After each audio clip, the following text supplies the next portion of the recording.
Well, he came out of nowhere, and he won the Republican straw poll. Ron Paul, named by conservatives as their favorite to run for president at CPAC. But reaction, not exactly warm and fuzzy. By the way, Ron Paul cannot get elected, I'm sorry to tell you.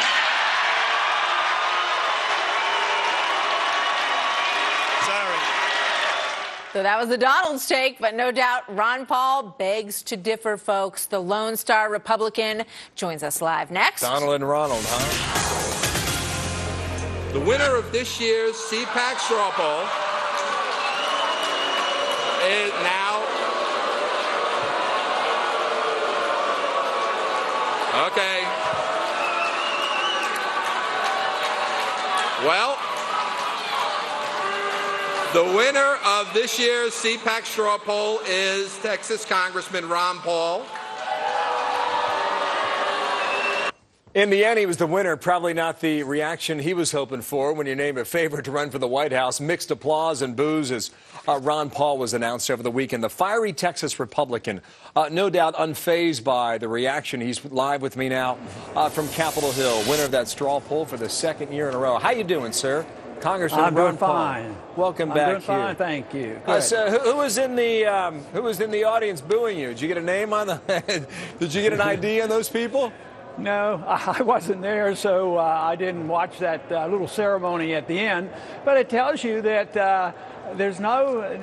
people aren't unanimous on this cause of liberty. You know, I am very determined that liberty is the issue, and some people like to be taken care of more so than demanding their freedoms. Maybe it was the Donald out there. Listen, you've won 2 years in a row now. Why are you so popular there? Well, I hope it's because the message is popular and that people like it, but it is definitely a younger crowd there.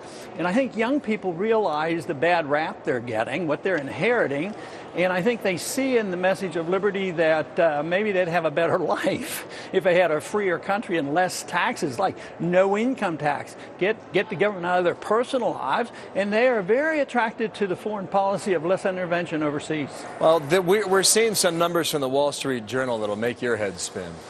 It'll make everybody spin. From 2008, we were spending $434 billion a year in non-defense discretionary spending, I should say. That went to $537 billion in that's a 24% increase between 2008 and 2010. Department of Transportation, that shot up a whopping 548%.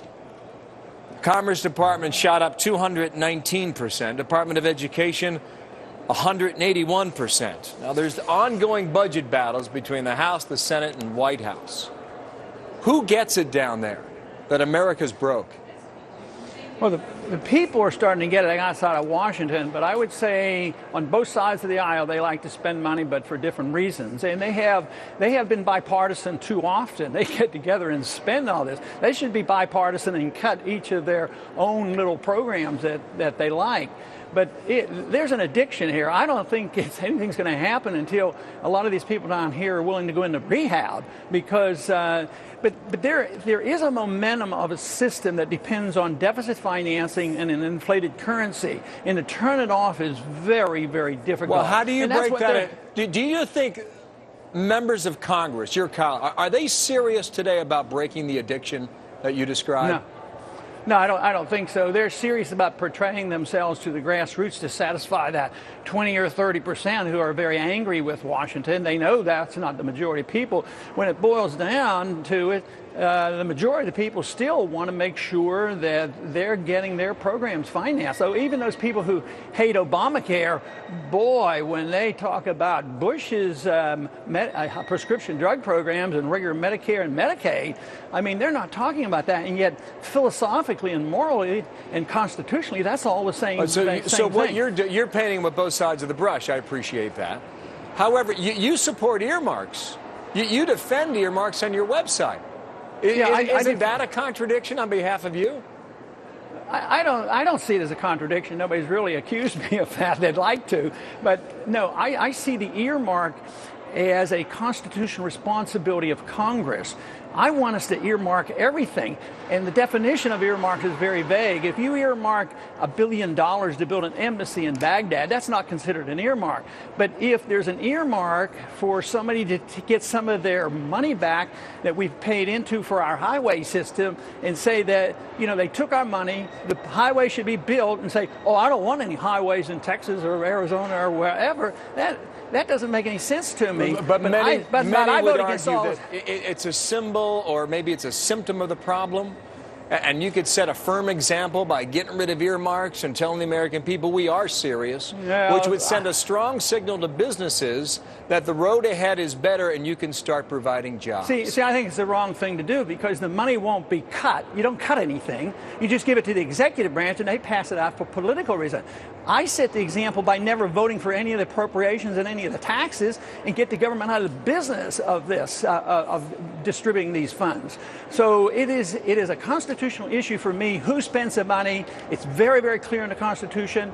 The Congress has the responsibility. Why should we collect the money, vote to give it to the executive branch, and not cut one penny? Yeah. That makes no sense to me whatsoever. We're going to continue this debate, and I really welcome you to come back here because this is important stuff. I know you've been at the leading edge of it, and your opinion accounts for a lot for how we go forward.